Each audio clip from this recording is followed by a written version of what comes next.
Há muitos tipos de energia. A energia cinética deve-se diretamente ao movimento. Uma bala de canhão em movimento tem uma energia que uma bala parada não tem. Energia da massa de repouso é outro tipo. A energia da massa de repouso de qualquer objeto é grande. Na mecânica newtoniana não havia necessidade de se considerar a energia da massa de repouso que, por não se alterar, não afetava as transferências de energia. Nos processos quânticos, as massas das partículas mudam frequentemente e a variação na energia da massa de repouso pode ser liberada para outras formas.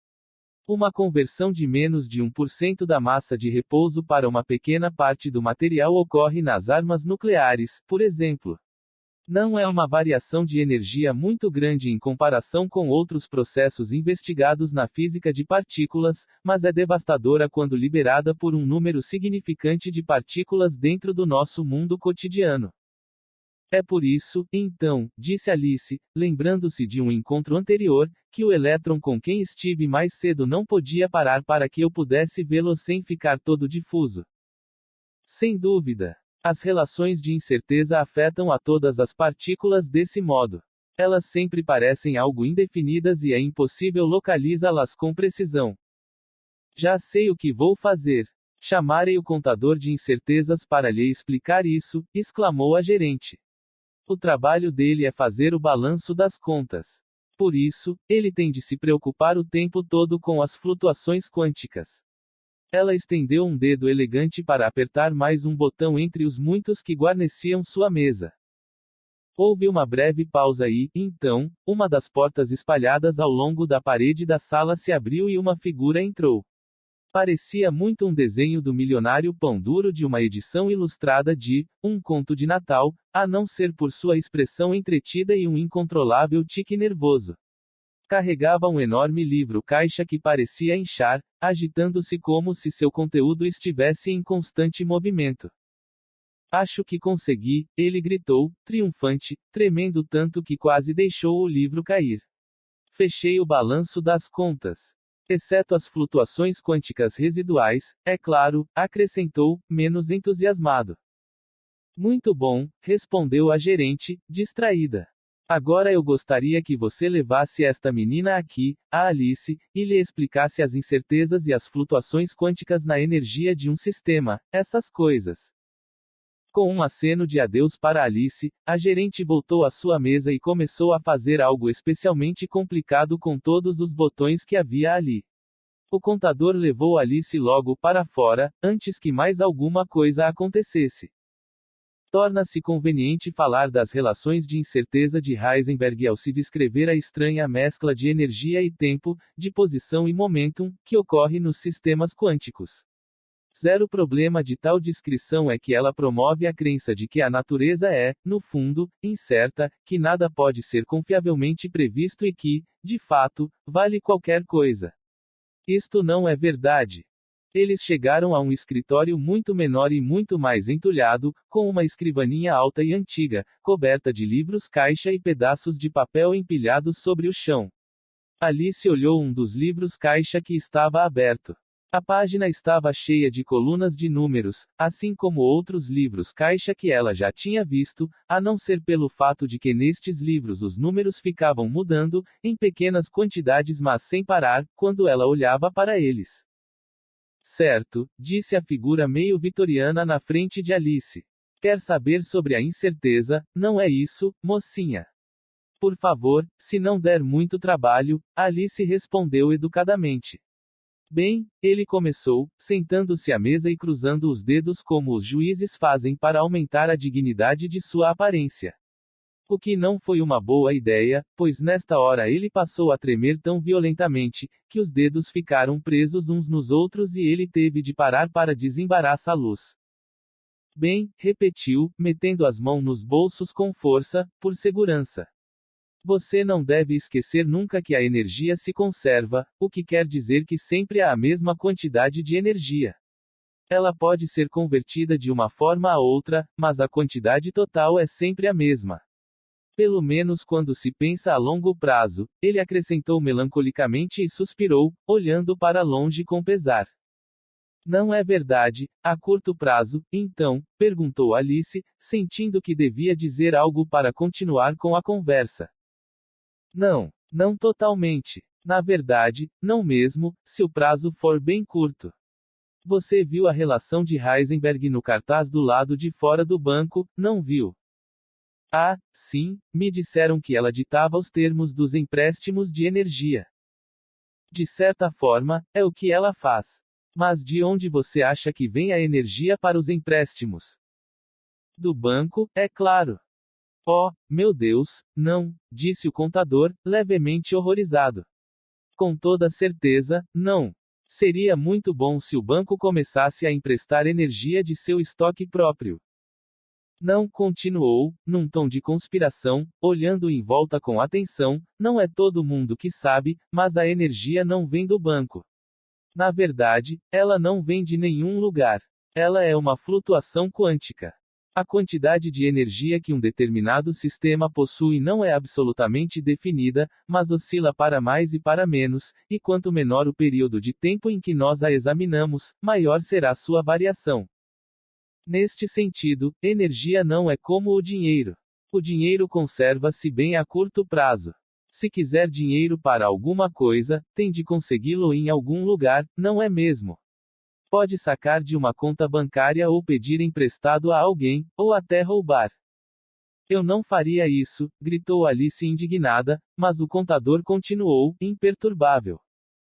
Não importa onde o conseguiu, ele tem de vir de algum lugar. Se você consegue mais, é porque outra pessoa tem menos. É isso que acontece a curto prazo imediato, a qualquer taxa. A longo prazo é diferente, é possível que haja inflação e você descubra que há muito dinheiro circulando. Todos têm mais, mas o dinheiro não parece poder comprar tanto quanto antes. Energia é o oposto. A longo prazo ela se conserva, a quantidade total continua a mesma, e não há nada parecido com a inflação econômica. Todo ano você vai precisar, em média, da mesma quantidade de energia para se transferir de um estado para o outro em um átomo. A curto prazo, por outro lado, a energia não se conserva bem. Uma partícula pode colher a energia de que precisa sem que ela tenha de vir de algum lugar, ela simplesmente aparece como flutuação quântica. Essas flutuações são consequência da relação de incerteza. A quantidade de energia que se tem é incerta e quanto menor o tempo que você a possuir, mais incerta a quantidade será. Isso me parece terrivelmente confuso, disse Alice. Nem precisa dizer, respondeu enfaticamente seu acompanhante. É mesmo. Você gostaria de ser contador quando os números nos seus livros estão flutuando sem parar. Deve ser horrível, disse ela em solidariedade. Como é que você consegue? Normalmente, eu tento demorar o máximo possível quando estou fazendo o balanço das contas. Isso ajuda um pouco. Quanto maior for o período de tempo que eu gasto, menores as flutuações residuais, entende? Infelizmente, as pessoas ficam impacientes e vêm me perguntar se estou planejando ficar calculando o balanço para sempre. Esta seria a única maneira de se fazer isso, continuou ele, com honestidade. Quanto mais tempo eu levar, menores serão as flutuações de energia. Se eu ficasse fazendo isso para sempre, não haveria nenhuma flutuação e minhas contas teriam um balanço perfeito, disse, triunfante. Infelizmente, não me deixam em paz. Todos estão impacientes e ansiosos para fazer transições de um estado para outro, o tempo todo. Há mais uma pergunta que eu gostaria de fazer, Alice lembrou-se. O que são esses estados de que tanto ouço falar? Poderia explicá-los para mim, por favor? Não sou a melhor pessoa para isso. Como é tudo parte da mecânica quântica, você deveria ir ao Instituto de Mecânica e perguntar por lá. Foi o que me disseram antes, disse Alice. Já que esse é o lugar onde devo perguntar, poderia me dizer como chego lá? Energia pode ser transferida de uma forma para outra, mas a energia total de um sistema é constante, contanto que não haja troca de energia com a vizinhança. Isto é uma verdade absoluta na mecânica clássica. É verdade a longo prazo em sistemas quânticos, mas, a curto prazo, o valor da energia está sujeito a flutuações. A palavra flutuação é melhor do que a palavra incerteza, uma vez que há consequências físicas reais. A penetração em barreiras durante o decaimento alfa de núcleos é um dos casos. Falaremos de decaimento alfa no capítulo 8 e já vimos a penetração de barreiras no capítulo 1. Receio não poder dizer-lhe realmente como chegar lá. Não é assim que fazemos as coisas aqui. Mas posso conseguir que seja muito provável que você chegue lá. Ele se virou e foi até o outro lado do seu escritório, até uma parede coberta com uma cortina empoeirada. Ao puxá-la bruscamente, ele revelou a Alice uma fila de portas ao longo da parede. Aonde leva cada uma delas? Ela perguntou. Alguma delas leva ao instituto de que você estava falando? Cada uma delas poderia levá-la a quase qualquer lugar, incluindo, é claro, o instituto. Mas a questão é que todas elas muito provavelmente a levam à porta do instituto. Não compreendo, reclamou Alice, com um sentimento de confusão crescente que já estava se tornando familiar. Qual é a diferença? Dizer que cada uma delas leva a quase qualquer lugar é a mesma coisa que dizer que todas elas podem levar a quase qualquer lugar. De jeito nenhum. É completamente diferente. Se você passar por qualquer uma delas, você vai acabar chegando em quase qualquer lugar, mas se passar por todas ao mesmo tempo, provavelmente vai chegar onde quer chegar, no pico do padrão de interferência. Que bobagem, ela exclamou. Não há como passar por todas as portas de uma só vez. Só é possível passar por uma porta de cada vez. Ah, isso é diferente. Claro, se eu vejo você passando por uma porta, você então passará por essa porta, mas se eu não a vir, é bem possível que você tenha passado por qualquer uma das portas. Neste caso, a regra geral se aplica. Com um gesto, ele indicou um cartaz grande e chamativo, pregado na parede em frente à mesa, onde era impossível não ser visto. O cartaz dizia: aquilo que não é proibido é compulsório. Esta é uma das regras mais básicas que temos aqui. Se é possível fazer várias coisas juntas, você não faz só uma, deve fazê-las todas. Assim, você evita ter de tomar decisões o tempo todo. Então vá, passe por todas as portas e ao fazer isso saia em todas as direções de uma só vez. Você vai ver que é muito fácil e logo chegará ao lugar certo. Isso é ridículo, Alice protestou. Não há maneira de passar por várias portas ao mesmo tempo. Como pode dizer isso antes de tentar? Nunca fez duas coisas ao mesmo tempo. Claro que sim, ela respondeu. Já assisti televisão enquanto fazia meu dever de casa, mas isso não é a mesma coisa. Eu nunca fui em duas direções ao mesmo tempo. Sugiro que você experimente, respondeu o contador, irritado. Você nunca vai saber se pode fazer alguma coisa se não tentar. Este é o tipo de pessimismo que sempre atravanca o progresso. Se quiser ir a algum lugar aqui, você tem de fazer tudo o que é possível, e tudo ao mesmo tempo. Não precisa se preocupar com onde você vai parar. A interferência cuida disso. O que quer dizer? O que é interferência? Ela perguntou. Não há tempo para explicar. No Instituto de Mecânica vão lhe dizer isso. Agora vá, e eles lhe explicaram quando você chegar. Isso é horrível, pensou Alice consigo mesma. Todas as pessoas com quem falo me mandam apressadas para outro lugar, prometendo explicações quando eu chegar lá. Gostaria que alguém me explicasse tudo direito, de uma vez por todas. Tenho certeza de que não sei como posso ir em várias direções ao mesmo tempo. Parece impossível, mas ele está tão certo de que conseguirei, que acho que é melhor eu tentar.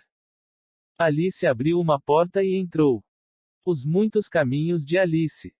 Alice entrou pela porta da esquerda e se viu numa pequena praça de paralelepípedos com 3 becos estreitos que saíam dela. Escolheu o beco da esquerda. Antes que pudesse ir muito longe, chegou a uma ampla área pavimentada. No centro dela erguia-se um alto e escuro edifício, sem janelas nos andares mais baixos. Era ameaçador.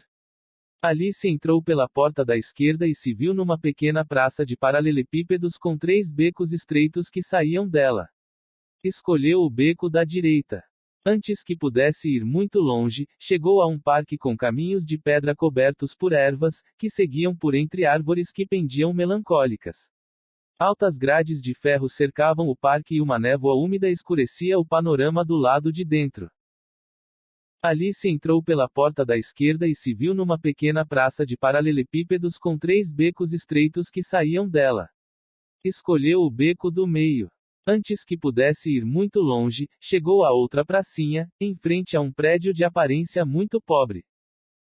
Alice entrou pela porta da direita e se viu num beco estreito de onde saíam outros 2. Escolheu o beco da esquerda. Antes que pudesse ir muito longe, chegou a uma ampla área pavimentada. No centro dela erguia-se um alto e escuro edifício, sem janelas nos andares mais baixos. Era ameaçador e ela teve a clara impressão de que não deveria estar ali. Alice entrou pela porta da direita e se viu num beco estreito de onde saíam outros 2. Escolheu o beco da direita. Antes que pudesse ir muito longe, chegou a um parque com caminhos de pedra cobertos por ervas, que seguiam por entre árvores que pendiam melancólicas. Altas grades de ferro cercavam o parque e uma névoa úmida escurecia o panorama do lado de dentro. Ela teve a clara impressão de que não deveria estar ali. Alice entrou pela porta da direita e se viu num beco estreito de onde saíam outros 2. Escolheu o do meio. Antes que pudesse ir muito longe, chegou a outra pracinha, em frente a um prédio de aparência muito pobre. De certa forma, pareceu-lhe que este era o lugar certo para ela estar. Alice entrou pela porta do meio e se viu de frente para uma parede com 3 passagens em arco que levavam a becos um pouco mais além. Escolheu o beco da esquerda. Antes que pudesse ir muito longe, chegou a uma ampla área pavimentada. No centro dela erguia-se um alto e escuro edifício, sem janelas nos andares mais baixos. Era ameaçador e desta vez a impressão de que não deveria estar ali era muito forte. Alice entrou pela porta do meio e se viu de frente para uma parede com 3 passagens em arco que levavam a becos um pouco mais além. Ela não seguiu pelo beco da direita, pois este caminho de algum jeito parecia ser completamente errado. Alice entrou pela porta do meio e se viu de frente para uma parede com 3 passagens em arco que levavam a becos um pouco mais além. Escolheu o beco do meio. Antes que pudesse ir muito longe, chegou a outra pracinha, em frente a um prédio de aparência muito pobre. Ela agora tinha certeza de que este era o lugar onde deveria estar. Alice observou o prédio mais de perto. Num cartaz desbotado junto à porta ela conseguiu ler as palavras, Instituto de Mecânica. Era ali mesmo que ela queria chegar. Partículas que podem tomar diferentes caminhos existem como uma superposição, soma, de amplitudes. Cada caminho possível contribui com uma amplitude, ou opção, para o comportamento da partícula e todas as amplitudes estão presentes, juntas. As diferentes amplitudes podem interferir, combinando-se e se concentrando em certas regiões para aumentar a probabilidade de se encontrarem partículas ali. Em outros lugares, podem se cancelar mutuamente para diminuir a probabilidade de se encontrar partículas. Amplitude e interferência serão discutidas no próximo capítulo. Alice examinou o prédio que estava à sua frente. Era uma modesta estrutura de tijolos, já meio castigada pelo tempo. Na frente, havia um cartaz que dizia se tratar do Instituto de Mecânica. Ao lado do cartaz havia uma porta, em que alguém tinha pregado um aviso: não bata. Apenas entre. Alice experimentou e viu que a porta não estava trancada. Abriu-a e entrou. Do outro lado da porta havia uma sala ampla e escura. No meio da sala havia uma área iluminada e clara. Dentro desta limitada região era possível distinguir alguma coisa com razoável nitidez. Mais para além, jazia uma extensão aparentemente ilimitada de escuridão na qual nada significativo podia ser discernido. Na mancha de luz ela viu uma mesa de bilhar com 2 figuras se movendo em volta. Alice andou em sua direção e quando se aproximou, eles se voltaram para olhar para ela. Era uma dupla bem estranha. Um era alto e angular e usava uma camisa branca engomada com colarinho duro e também alto, uma gravata estreita e, para surpresa de Alice, um macacão. Seu rosto era aquilino, e ele tinha costeletas fartas.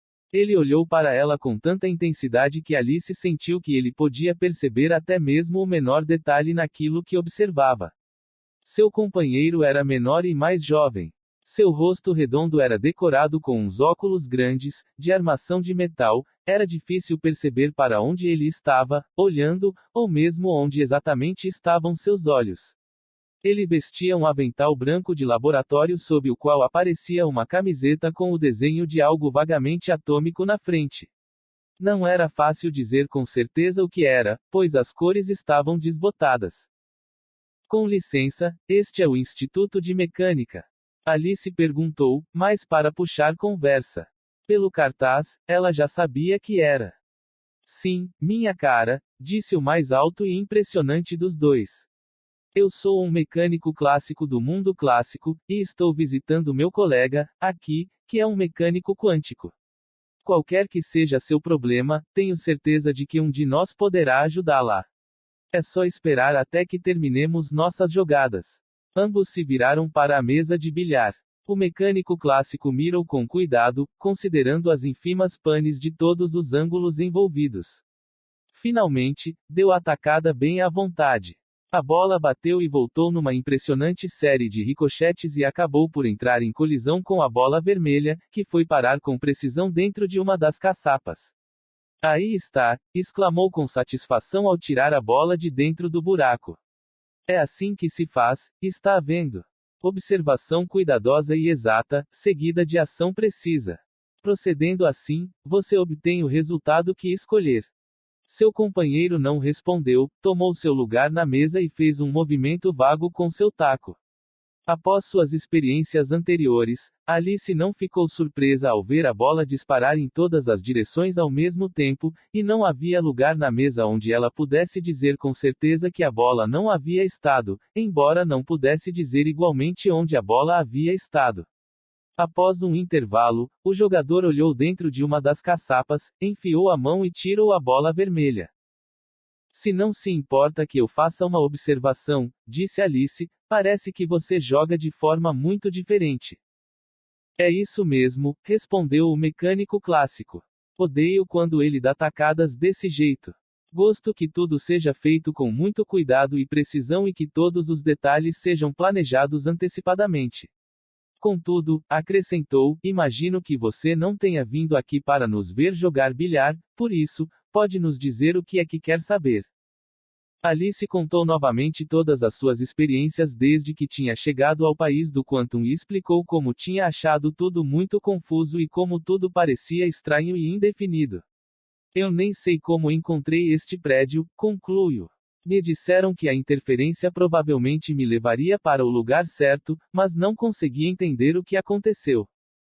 Bem, disse o mecânico clássico, que parecia ter escolhido a si mesmo para ser o porta-voz da dupla.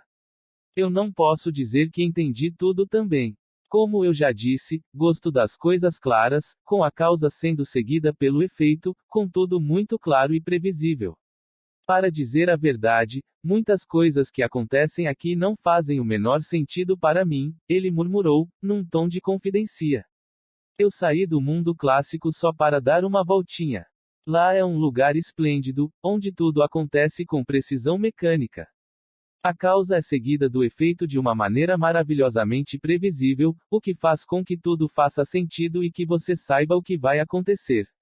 E tem mais, os trens estão sempre na hora, acrescentou. Ver nota 1 no final do capítulo.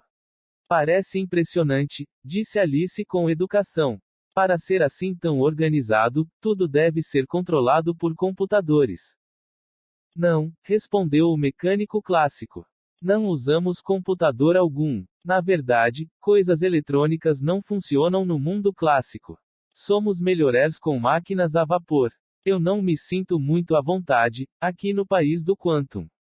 O meu amigo aqui está muito mais familiarizado com as condições quânticas. Contudo, ele continuou, mais seguro de si, eu posso lhe dizer o que é interferência. Isso acontece na mecânica clássica também. Siga-me e demonstrarei como funciona. Ele levou Alice através de uma porta, depois por um longo corredor e para dentro de uma outra sala. Esta sala estava bem iluminada, com uma luz clara que iluminava todos os cantos da sala e que não parecia vir de nenhuma fonte específica. Eles estavam de pé numa estreita passarela de madeira, que dava a volta na sala, encostada nas paredes. O chão no meio da sala estava coberto com uma espécie de substância cinza brilhante que não parecia sólida. Flashes de luz aleatórios atravessavam este material, assim como um televisor com o canal fora do ar. O guia explicou para Alice: esta é a sala de Gedanken, que quer dizer sala de pensar. Você deve saber que em alguns clubes existem salas de escrever e salas de ler. Bem, nós temos uma sala de pensar. Aqui, os pensamentos das pessoas tomam forma, para que todos possam vê-los. Aqui podemos fazer experimentos de pensamento, que nos permitem descobrir o que aconteceria em várias situações físicas, sendo muito mais baratos do que os experimentos de verdade, é claro. Como é que funciona? Perguntou Alice. É só pensar em alguma coisa e ela aparece. Correto, em essência, é só o que precisa fazer. Oh, por favor, posso experimentar? Alice perguntou. Certamente, se quiser. Alice pensou com intensidade na substância móvel e brilhante. Para sua surpresa e alegria, onde antes não havia nada, ela viu um grupo de coelhinhos peludos saltando para lá e para cá. Sim, muito bonito, disse o mecânico, muito impaciente. Mas isso não ajuda a explicar a interferência. Ele fez um gesto e todos os coelhos desapareceram, a não ser por um pequenininho que ficou, sem ser notado, num dos cantos da área. Interferência, ele começou, com autoridade, é algo que acontece com as ondas. Existem vários tipos de ondas nos sistemas físicos, mas é mais simples pensar nas ondas da água. Ele olhou com força para o chão, que, bem na frente dos olhos de Alice, se transformou num lençol d'água, com pequenas ondas percorrendo a superfície. Num dos cantos, o coelho afundou com um plop, quando o chão debaixo dele virou água. Ele tentou sair e olhou para eles. Então ele se sacudiu, olhou com pesar para seu pelo encharcado, e sumiu. Agora, um pouco de ondas, continuou o mecânico clássico, sem prestar atenção ao infeliz coelho. Alice olhou sem vontade para o chão e uma onda veio estourando através da superfície até quebrar dramaticamente sobre uma praia, num dos lados do chão. Não, não é este tipo de onda que queremos. Essas ondas grandes que estouram são complicadas demais. Nós queremos aquele tipo de onda mais suave, que se espalha quando você joga uma pedra na água. Enquanto ele falava, uma série de ondas circulares começou a se espalhar, partindo do centro da água. Mas precisamos pensar no que chamamos de ondas planas, que se movem todas na mesma direção. As ondulações circulares se transformaram numa série de longos sulcos paralelos, como um campo arado e molhado, todas se movendo através do chão, de um lado a outro. Agora, poremos uma barreira no meio. Um obstáculo baixo surgiu no centro, dividindo o chão em dois. As ondas iam até a barreira e colidiam contra ela, mas não havia jeito de passarem para o outro lado, que agora estava calmo e parado. Fazemos um buraco na barreira agora, para que as ondas possam atravessar por ele. Uma fenda pequena, muito bem feita, apareceu um pouco à esquerda do ponto central da barreira. Ao passar por essa brecha, as ondas se espalhavam circularmente pela calma região do outro lado da barreira. Agora veja o que acontece quando temos duas fendas na barreira, exclamou o mecânico. Instantaneamente, havia uma fenda à esquerda e outra à direita do ponto central. Ondulações circulares espalhavam-se a partir de ambos. Onde elas se encontravam, Alice pôde ver que a água subia e descia muito mais do que quando havia somente uma fenda na barreira, enquanto em outros lugares ela mal se movia. Você vai entender quando congelarmos o movimento. É claro que é possível fazer isso num experimento pensado. O movimento na água foi interrompido e as ondulações ficaram congeladas no lugar em que estavam, como se toda a área tivesse sido abruptamente transformada em gelo. Vamos marcar agora as regiões de amplitude máxima e mínima, continuou, determinado, o mecânico clássico. A amplitude média quanto a água se deslocou a partir do nível que tinha quando estava parada. Duas setas fluorescentes apareceram, flutuando no espaço por sobre a superfície. Uma tinha a cor das maçãs verdes e estava apontando para um local onde a perturbação na superfície tinha sido maior. A outra seta era de um vermelho meio pálido e apontava o local onde a superfície quase não tinha sido perturbada. Você poderá ver o que está acontecendo se virmos o efeito de só uma fenda de cada vez, ele disse, com um entusiasmo crescente. Uma das fendas na barreira desapareceu e só sobraram as ondulações circulares que partiam da outra fenda, ainda congeladas em suas posições como se fossem feitas de vidro. Agora, vamos mudar para a outra fenda. Alice percebeu que a diferença era muito pequena entre um local e outro. A posição da fenda tinha se alterado e o padrão de ondulações circulares que passava por ela se moveu um pouco, mas no aspecto geral parecia o mesmo. Temo que não consiga entender o que você está tentando me mostrar, ela disse. Os dois casos parecem o mesmo para mim. Vai ser mais fácil ver a diferença se eu passar rapidamente de um caso para outro. A fenda na barreira começou a pular de um lado para outro, primeiro para a direita e depois para a esquerda. Enquanto isso acontecia, o padrão de ondulações avançava e retrocedia, primeiro para a direita, depois para a esquerda. Veja o padrão de ondas embaixo da seta verde, disse o mecânico, que, aos olhos de Alice, estava mais excitado com o assunto do que deveria. Ela, porém, fez o que ele pediu e percebeu que no local indicado pela seta havia uma elevação na água, em ambos os casos. Cada fenda na barreira produziu uma onda que se eleva neste ponto particular. Quando as duas fendas estão abertas, a onda é 2 vezes mais alta aqui e a elevação e a depressão totais são muito maiores do que quando só há uma fenda. A isso chamamos de interferência construtiva. Agora veja o padrão das ondas embaixo da seta vermelha. Ali Alice viu que, enquanto uma fenda causava uma elevação naquele ponto, a outra produzia uma depressão. Veja que nesta posição a onda de uma fenda sobe enquanto a onda da outra desce. Quando as duas se encontram, elas se cancelam mutuamente e, no total, a perturbação desaparece. A isso chamamos de interferência destrutiva. Isso é, na verdade, tudo o que há para saber sobre interferência de ondas. Quando duas ondas se atravessam e se combinam, suas amplitudes, as quantidades que medem o quanto sobem ou descem, também se combinam. Em alguns lugares, as ondas participantes estão todas indo no mesmo sentido, então as perturbações se somam e o resultado final é considerável. Em outros lugares, elas vão em sentidos opostos e se cancelam mutuamente. Sim, acho que entendi, ela disse. Quer dizer que as portas do banco funcionavam como as fendas na barreira, causando um grande efeito nos lugares onde eu precisava ir e cancelando-se mutuamente em outras posições. Mas ainda não vejo como isso se aplica ao meu caso. Com suas ondas de água, você diz que há mais da onda em um lugar e menos no outro por causa desta interferência, mas a onda está espalhada por toda a região, enquanto eu estou em um só lugar de cada vez. Exatamente! Gritou o mecânico clássico triunfante. É esse o problema. Como você mesma disse, você está em um só lugar.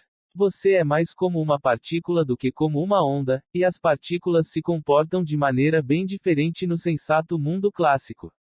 Uma onda se espalha por uma ampla área e nós só vemos uma pequena porção dela em qualquer posição.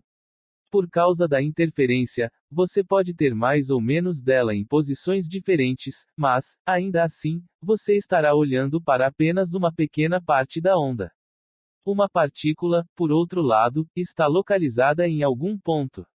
Olhando em posições diferentes, você vê a partícula inteira ou ela simplesmente não está lá. Na mecânica clássica, as partículas não exibem efeitos de interferência, como provaremos. Ele virou para o chão da sala de Gedanken e olhou-o com firmeza.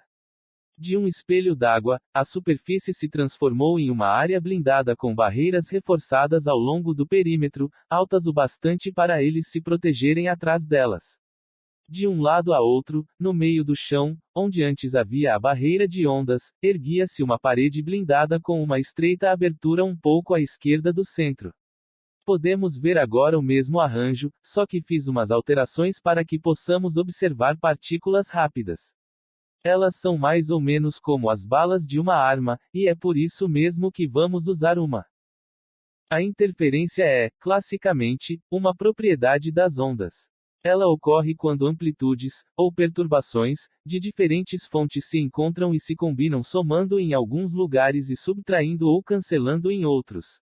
Isso resulta em regiões de atividade intensa ou baixa, respectivamente. Pode-se ver esse efeito no padrão produzido quando as ondulações deixadas por dois barcos se cruzam umas com as outras. Os efeitos da interferência podem causar também a má recepção de um televisor quando as ondas refletidas por um prédio próximo interferem com o sinal direto. A interferência requer distribuições extensas e sobrepostas. Na física clássica, partículas ocupam uma posição determinada e não produzem interferência. Ele fez um gesto em direção a uma das extremidades da sala onde apareceu uma metralhadora de aparência desagradável, com muitas caixas de munição empilhadas ao lado. Esta arma não está muito bem apoiada e por isso não atira sempre na mesma direção. Algumas balas atingiram a fenda na parede e passarão para o outro lado, como parte da onda fez no nosso último experimento pensado. A maioria delas, é claro, atingirá a parede, ricocheteando. Oh, isso me faz lembrar, ele disse, de repente. Devemos usar isso, caso alguma bala nos atinja ao ricochetear. Pegando um par de capacetes de aço, ele estendeu um para Alice. É mesmo necessário? Ela perguntou. Se o experimento é só pensado, essas balas são também pensadas e não podem nos causar dano algum. Talvez, mas você pode pensar que foi atingida por uma bala e isso não seria muito legal. Alice colocou o capacete. Ela não sentia o peso dele sobre sua cabeça, nem achava que ele adiantaria para alguma coisa, mas continuar discutindo também não seria muito útil. O mecânico retesou seu corpo, acenou como se fosse um imperador e a metralhadora começou a disparar, fazendo muito barulho. As balas saíam num fluxo irregular. A maioria acertava a parede e zumbia para longe em todas as direções, mas algumas passavam pelas aberturas na barreira e chegavam à parede do outro lado. Alice ficou intrigada ao perceber que, quando uma bala atingia a parede do outro lado da barreira, ela parava imediatamente e se elevava devagar para ficar flutuando no ar bem acima do ponto onde atingira a parede. Como você pode ver, enquanto a onda de água se espalhava por toda a parede além da fenda, uma bala a atingirá em apenas uma posição. Neste experimento, porém, há uma maior probabilidade da bala passar direto pela fenda do que resvalar na borda da abertura e ir parar muito para o lado. Se esperarmos um pouco mais, veremos como a probabilidade varia para os diferentes pontos ao longo da parede. Enquanto o tempo passava e o ar ia ficando cheio de balas voadoras, o número daquelas que flutuavam perto da parede crescia com regularidade. Enquanto observava, Alice começou a distinguir um padrão que ia se formando. Veja, já dá para perceber como as balas que passaram pela fenda se distribuem pela parede, disse o mecânico quando a arma parou. A maioria foi parar diretamente na direção da abertura, e o número vai decrescendo tanto para um lado quanto para outro. Agora veja o que acontece quando a fenda é deslocada um pouco para a direita. Com outro gesto seu, as balas flutuantes caíram no chão e a metralhadora recomeçou. Apesar de a demonstração ser barulhenta e bem perturbadora, Alice percebeu que o resultado final foi o mesmo que da vez anterior. Sinceramente, foi decepcionante. Como pode ver, disse o mecânico com uma confiança indevida, a distribuição é parecida com a anterior, mas levemente deslocada para a direita, uma vez que o centro agora está do outro lado da abertura. Alice não percebeu diferença nenhuma, mas estava pronta para aceitar o que ele dissesse. Agora, disse o mecânico em tom teatral, vejamos o que acontece quando ambas as fendas estão presentes.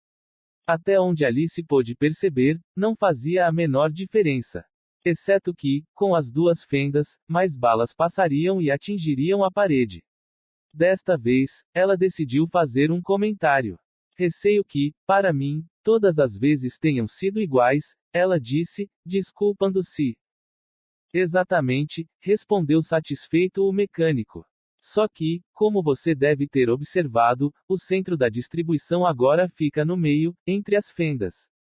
Tínhamos uma distribuição para a probabilidade de as balas passarem pela fenda da esquerda e outra distribuição para as que passariam pela fenda da direita. Com as duas fendas, as balas podem passar por qualquer uma delas.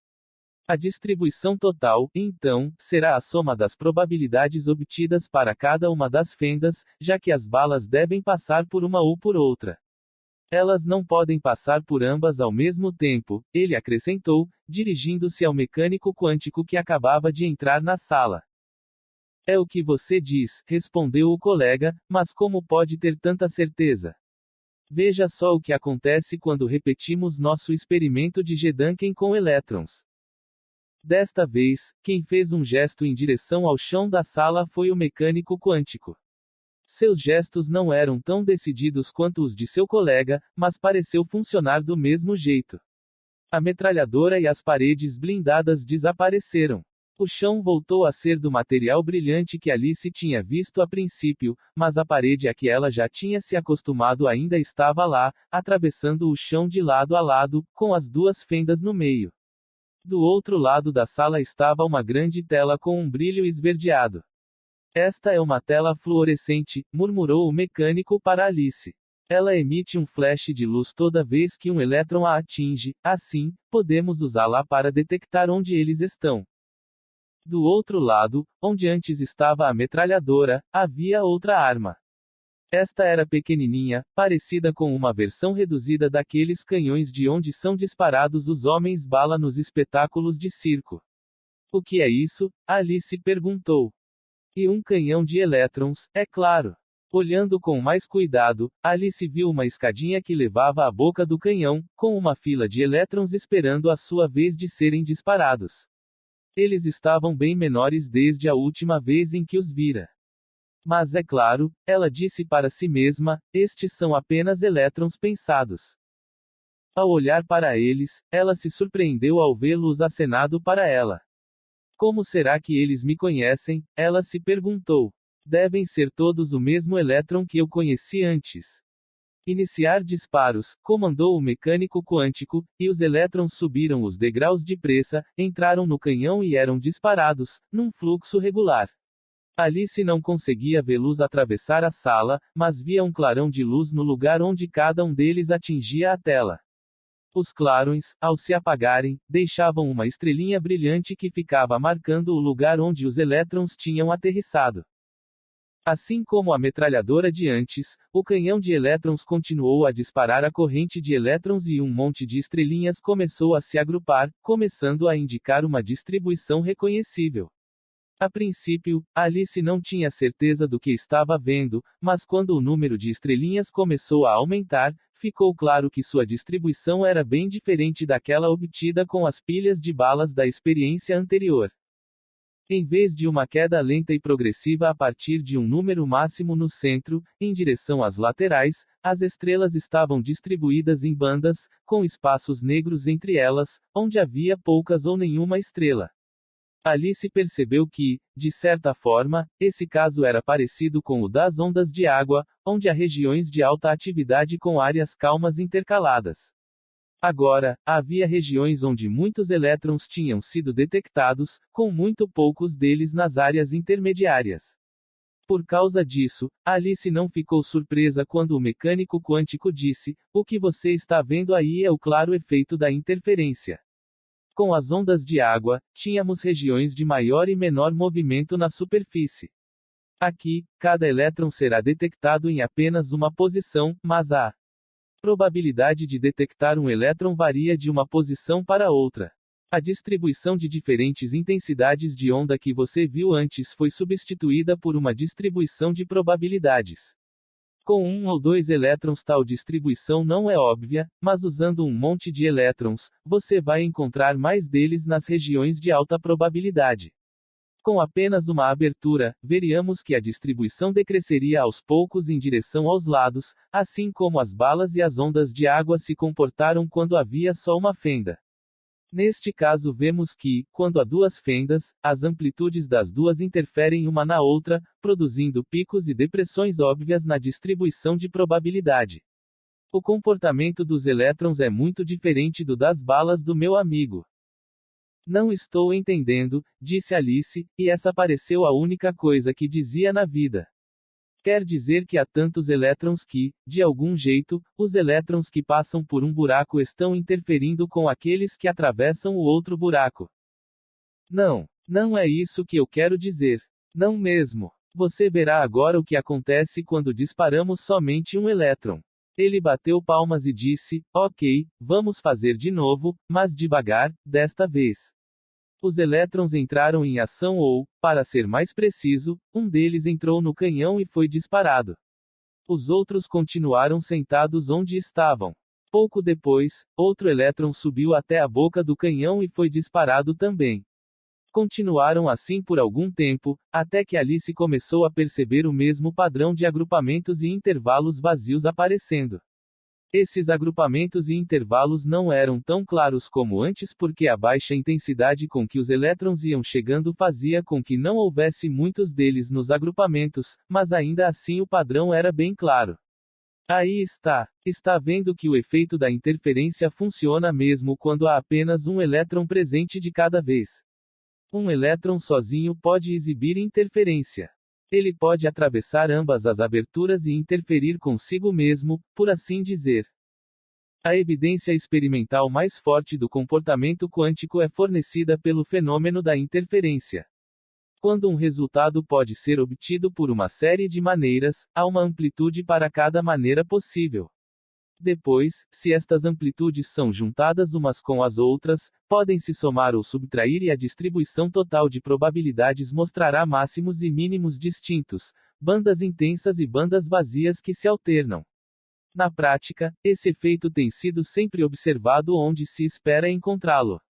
É uma forma de interferência que produz os diferentes conjuntos de estados de energia que ocorrem nos átomos. Apenas aqueles estados que, se adequam perfeitamente, ao potencial vão interferir positivamente para atingir um máximo elevado na probabilidade.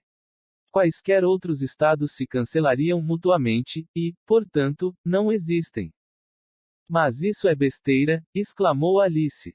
Um elétron não pode atravessar as duas aberturas. Como disse o mecânico clássico, não faz o menor sentido. Ela foi até a barreira e a examinou mais de perto para tentar ver por onde os elétrons passavam ao atravessar a barreira. Infelizmente, a luz era muito fraca e os elétrons se moviam com tamanha rapidez que ela nunca conseguia distinguir por que abertura eles passavam. Isso é ridículo, ela pensou. Preciso de mais luz. Alice tinha esquecido que estava num quarto pensante, e se surpreendeu quando um holofote fortíssimo apoiado num tripé apareceu ao lado do seu cotovelo. Ela rapidamente dirigiu o facho de luz para as duas aberturas e ficou satisfeita ao perceber que havia um flash visível perto de uma ou outra abertura quando o elétron passava. Consegui, ela gritou. Consigo ver os elétrons passarem pelas frestas e é exatamente como eu disse. Cada um deles passa por somente uma abertura. Ah, respondeu empolgado o mecânico quântico. Mas você viu o que aconteceu com o padrão de interferência. Alice virou-se para olhar para a parede atrás da barreira e se espantou ao ver que agora a distribuição de estrelinhas concentrava-se ao máximo no centro e ia suavemente decaindo para os lados, exatamente como a distribuição clássica das balas. Não era justo. É sempre assim e não há nada que possamos fazer, disse o mecânico quântico, consolando-a. Quando não há observação para saber por qual fenda os elétrons passam, ocorre a interferência entre os efeitos das duas fendas. Se você observar os elétrons, verá que, de fato, eles estão em um lugar ou outro e não em ambos, mas, neste caso, eles se comportam como o esperado, isto é, como se tivessem passado por apenas uma fenda, não causando interferência. O problema é que não há uma maneira de se observar os elétrons sem perturbar a luz, como quando você pôs a luz sobre eles. O simples ato de observar força os elétrons a escolher um percurso. Não importa se você anota por qual buraco cada elétron passou. Não importa se você presta atenção ou não nos buracos. Qualquer observação que pudesse lhe dizer isso, perturba os elétrons e interrompe a interferência. Os efeitos da interferência só acontecem quando não há maneira de saber por qual fenda o elétron passou. Se você sabe ou não, isso não importa.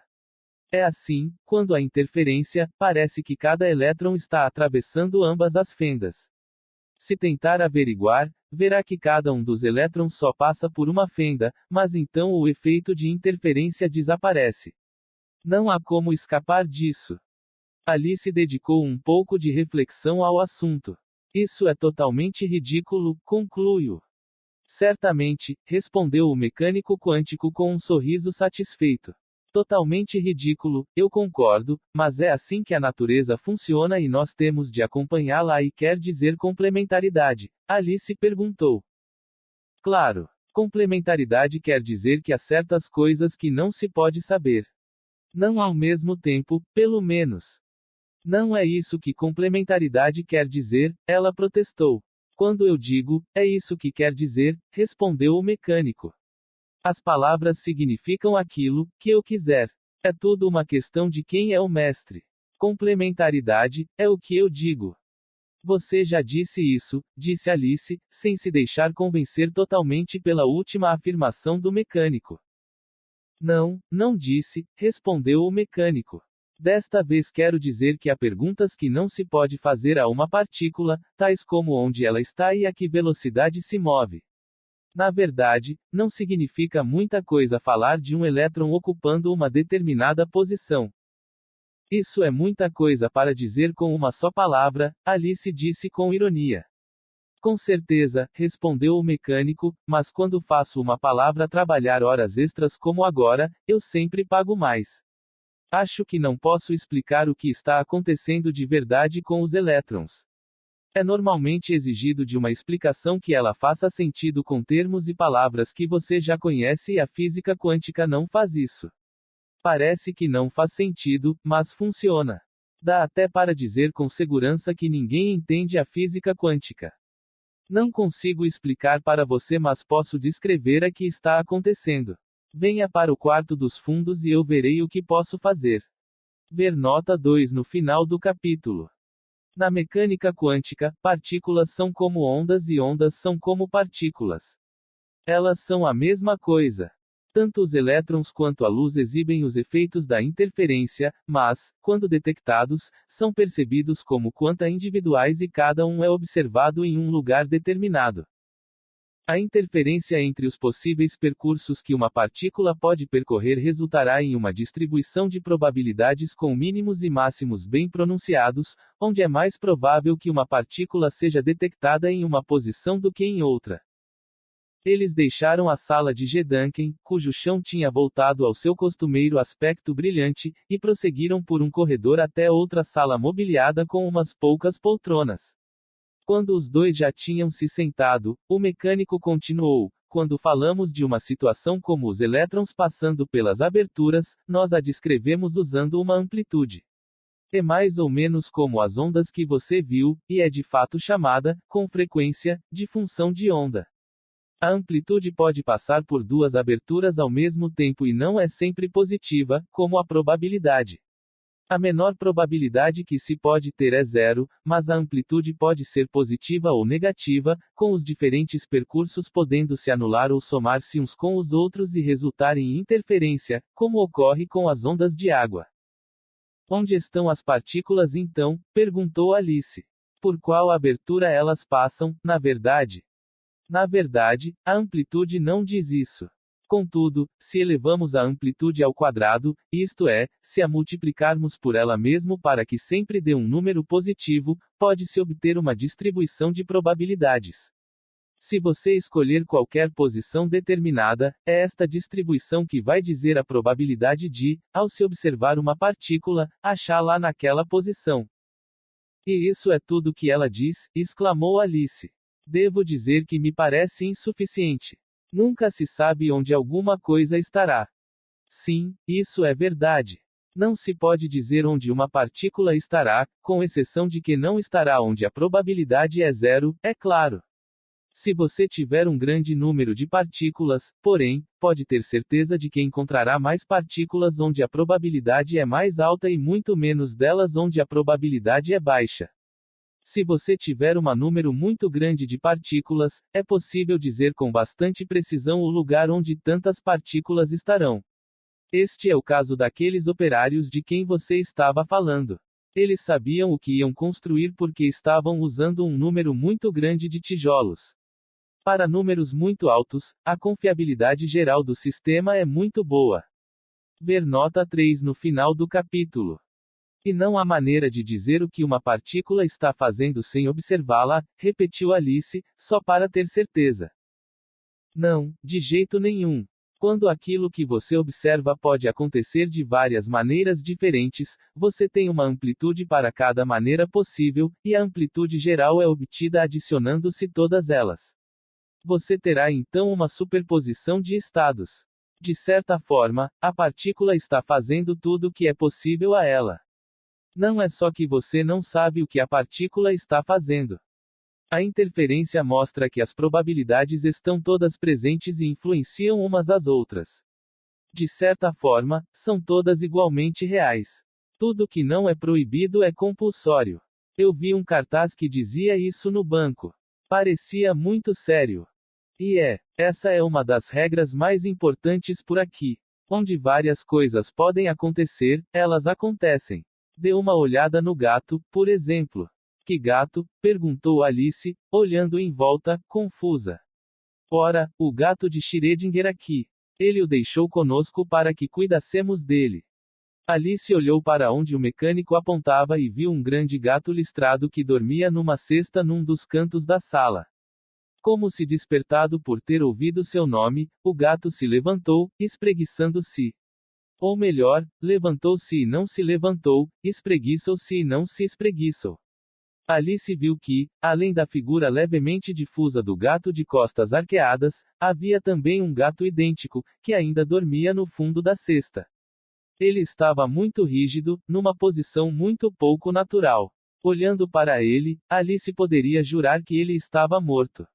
Schrödinger desenvolveu um experimento Gedanken em que um pobre gato ficava preso numa caixa, junto com um recipiente de gás venenoso e um mecanismo que quebraria o frasco caso uma amostra de um material radioativo viesse sofrer um decaimento. Tal decaimento é definitivamente um processo quântico. O material pode ou não decair e então, de acordo com as regras da física quântica, haveria uma superposição de estados, onde em alguns o decaimento teria ocorrido e em outros, não. É claro que, naqueles estados em que o decaimento ocorresse, o gato morreria, e nós então teríamos uma superposição de estados de gato, alguns mortos e alguns vivos. Quando a caixa fosse aberta, alguém observaria o gato e dali em diante ele estaria morto ou vivo. A questão proposta por Schrödinger era: qual o estado do gato antes de a caixa ser aberta? E o que aconteceu quando abriram a caixa? Alice perguntou. Na verdade, todos estavam tão empolgados discutindo a questão que ninguém abriu a caixa, e é por isso que o gato ficou assim. Alice olhou para a cesta onde um aspecto do gato lambia a si mesmo com dedicação. Ele parece estar bem vivo, ela observou. Mal as palavras tinham saído de sua boca, o gato ficou bem sólido e palpável e a versão morta desapareceu. Ronronando satisfeito, o gato pulou para fora da caixa e começou a perseguir um rato que tinha saído da parede. Alice percebeu que não havia um buraco de rato que ela pudesse ver, o rato tinha simplesmente saído direto da parede. O mecânico quântico seguiu a direção do olhar de Alice. Ah, sim, isto é um exemplo da penetração em barreiras. Acontece o tempo todo por aqui. Onde houver uma região que uma partícula não puder adentrar de acordo com as leis da mecânica clássica, a amplitude não necessariamente cessa de imediato na fronteira da região, apesar de diminuir rapidamente dentro dela. Se a região for bem estreita, ainda haverá alguma amplitude sobrando do outro lado, e isso dá margem a uma pequena probabilidade para que a partícula possa aparecer ali, tendo aparentemente atravessado uma barreira aparentemente intransponível, um processo chamado de tunelamento. Acontece com frequência. Alice estava repassando em sua cabeça as coisas que tinha visto até então e percebeu uma dificuldade. Como foi que eu consegui observar o gato e fixar sua condição se ele não pôde fazer isso por si próprio? O que é que decide que uma observação foi mesmo realizada e quem está capacitado para fazê-las? Essa é uma pergunta muito boa, respondeu o mecânico quântico, mas nós somos apenas mecânicos e por isso não nos importamos muito com essas coisas. Apenas fazemos o trabalho e usamos métodos que sabemos que funcionarão na prática. Se quer alguém para discutir o problema da medida com você, terá de ir a algum lugar mais acadêmico. Sugiro que assista a uma aula da escola de Copenhague. E o que faço para chegar lá? Alice perguntou, conformando-se com o fato de ter sido passada adiante para mais outro lugar. Em resposta, o mecânico a levou pelo corredor e abriu uma porta, que não dava para o beco por onde ela tinha entrado, mas sim para um bosque. Notas: 1. A mecânica quântica é normalmente contrastada com a mecânica clássica ou newtoniana. Esta última, que se ocupa da descrição detalhada de objetos em movimento, foi desenvolvida antes dos primeiros anos do século XX e se baseia nos trabalhos originais de Galileu, Newton e outros antes e depois deles. A mecânica newtoniana funciona muito bem em grandes escalas. O movimento dos planetas pode ser previsto com muita antecedência e grande precisão. Ela funciona quase igualmente bem para planetas artificiais e missões espaciais de exploração, suas posições podem ser previstas anos antes. Funciona muito bem também para maçãs caindo de árvores.